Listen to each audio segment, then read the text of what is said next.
nós estamos de volta com o nosso convidado de hoje, o artista plástico Marcelino Peixoto.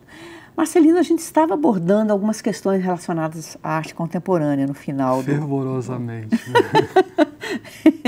É, a questão do artista, a perda da aura da própria, né, dessa sacralidade do artista, essa visão romântica, né? E a inauguração de um modo de ser que necessariamente necessita do outro. E aí a prática do artista contemporâneo, a minha prática, né, como pesquisador do desenho, né, tem um lugar, né, que assim, preciso valorar, que é o trabalho em coletivo, né? Eu tenho uma plataforma de trabalho que tem como princípio convidar e ser convidado. Esse lugar é o coletivo Xepa, né, que tem a possibilidade de articular trabalhos que não cabem no espaço bidimensional do desenho, vamos dizer assim. E aí eu mantenho cotidianamente, então, esse canal aberto para propor e receber convites, né? Para além da minha pesquisa cotidiana com o desenho na universidade, eu tenho prática constante, semanal, de trabalho em ateliê com o Luiz Arnaldo, que está aqui com a gente. Fala um pouquinho do coletivo Xepa. Quem criou foi você e uma moça chamada Viviane Gandra. Isso, é isso? Isso. E agora o Luiz Arnaldo também participa. Qual que é a proposta do coletivo? Então, a proposta do coletivo, que a gente quer articular essas possibilidades de nomear um lugar, construir um modo de abordagem para as questões que nos eram muito caras, que é a expansão do desenho para além das bordas, limites e fronteiras do papel, vamos dizer assim. O desenho quase como uma coisa maior, né? Quase um conceito. O desenho está em torno de nós aqui, né? Tudo aqui nesse espaço está desenhado, até o corte de cabelo, a roupa que a gente escolhe. É verdade. Né? Então tem esse histórico de construção de proposições, de projetos, né? Que eu trabalho então com o coletivo Xepa, como plataforma de apresentação desses projetos de reflexão e pensamento, onde a articulação se dá não só com o artista em específico, mas com seus pares. Então, esse modo de fazer me levou a ter cotidianamente um trabalho em par com o Luiz que diz respeito ao desenho, né? Então, nós trabalhamos, conversamos, trocamos bibliografia, lemos textos, escrevemos projetos em conjunto que relacionam, então, o desenho, o trabalho, né, e o corpo.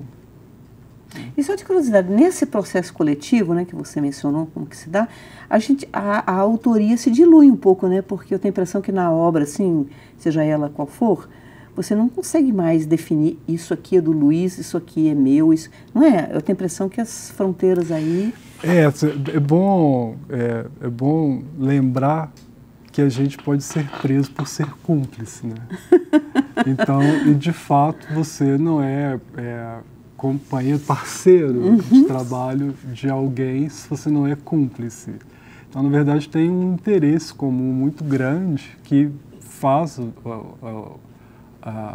com que, embora cada um dentro das estruturas associativas tenha individualidades e tenha uma produção e uma obra própria, digamos assim, né? Uma trajetória própria, sim, os modos de pensar vão se afinando numa realização que não se faz sozinho. Isso é muito importante. Nem mais só entre, por exemplo, eu e um outro companheiro de trabalho, eu e Luiz. Mas não é só... nós dois juntos também não conseguimos fazer sozinhos. Precisa sempre de uma equipe muito maior de trabalho para poder realizar projetos. Ou a natureza de... Você dizia que o conceito que norteia é ocupação. Não é mais performance, que nós vamos falar desse último trabalho seu, Erguer... Ação para erguer colinas. É ocupação, e é um sentido político também, né? É ocupação. É interessante porque esse trabalho, que é fruto de um prêmio chamado Prêmio Funarte de Arte Contemporânea, da temporada 2015, é um prêmio que estava aberto para ocupação. Nós tivemos o processo político que ainda está em curso no país, né, onde a gente teve um histórico de ocupações. Então essa palavra, ela ganha um outro sentido na medida em que ela tem um histórico recente, né. Nos pareceu muito razoável não pensar em categorias ou em gêneros nesse trabalho, mas pensar num modo de fazer que se articula em torno do projeto. Então a gente passa a designar ocupações por projeto, né, onde nós podemos desenvolver ações específicas que envolvem por aí sim uma articulação entre os vários modos de fazer.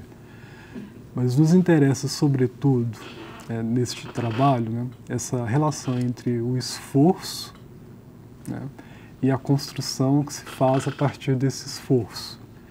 De fato, com todo o histórico que nós temos dos caminhos, né, da produção artística, ainda se tem um certo preconceito em sujar as mãos. Né? Só uma coisa, o percurso desse trabalho, só para lembrar, ele está registrado nesse livro, né? Ocupação por Projeto, esse livro Certo. aqui.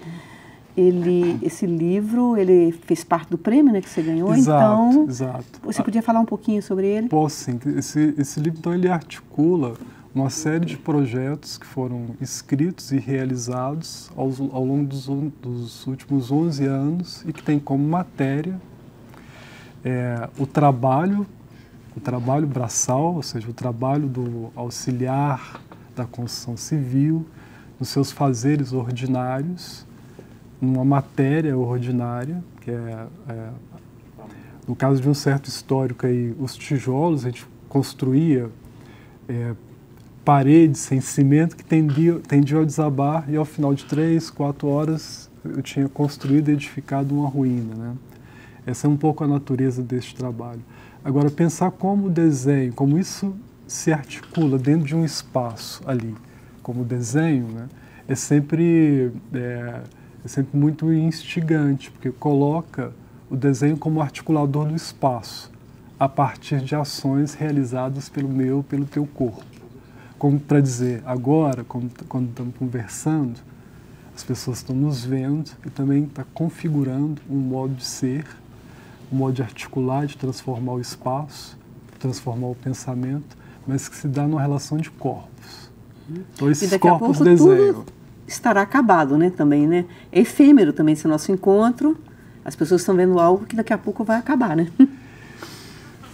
Como a sua ocupação, sim, que nós vamos falar assim, essa última ação para erguer colinas, sim, ela existiu, foi toda configurada e depois talvez destruída, né? Assim. Talvez se rearticule nesses lugares, né? No objeto livro, no objeto imagem, no objeto texto, ou no que se escreve, no que se conta a partir dessa mitologia. E assim, olha, em 2017 existiu para o pátio da Funarte, entre o viaduto da Floresta e a passarela da Rua Januária, o deslocamento de 96 toneladas de areia, dispostas em 8 montes de 12 toneladas, e ao longo de 40 dias, 2 pessoas, ordinariamente, enchiam carrinhos, entravam,